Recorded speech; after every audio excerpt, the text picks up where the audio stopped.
જ્યારે આપણે તન અને મનથી કોઈ કામમાં જોડાયેલા રહીએ છીએ ત્યારે સફળતા ચોક્કસ મળે છે. પ્રાચીન સમયમાં એક સંત ખૂબ જ વિદ્વાન હતા અને તેમની સાથે ધનની કોઈ ખોટ ન હતી. દૂર દૂરથી લોકો તેમની પાસે પોતાની પરેશાનીઓ લઈને આવતા અને તેઓ સમાધાન જણાવતા હતા.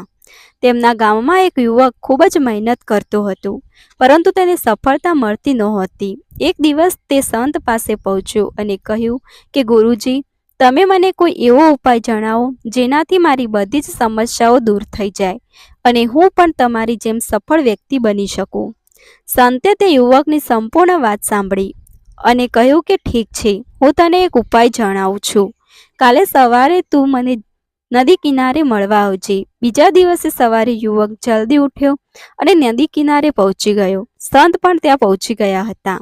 સંત તે યુવકને લઈને નદીની વચ્ચે પહોંચી ગયા. હવે બંનેના માત્ર માથા જ પાણીની બહાર હતા. ત્યારે અચાનક સંતે તે યુવકનું માથું પકડ્યું અને તેને પાણીમાં ડૂબાડવા લાગ્યા. યુવક પાણીમાં ડૂબવા લાગ્યો.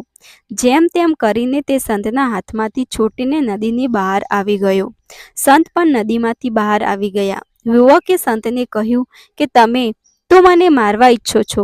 સંતે કહ્યું કે નહીં, હું તો તને સફળતાનું રહસ્ય સમજાવી રહ્યો હતો.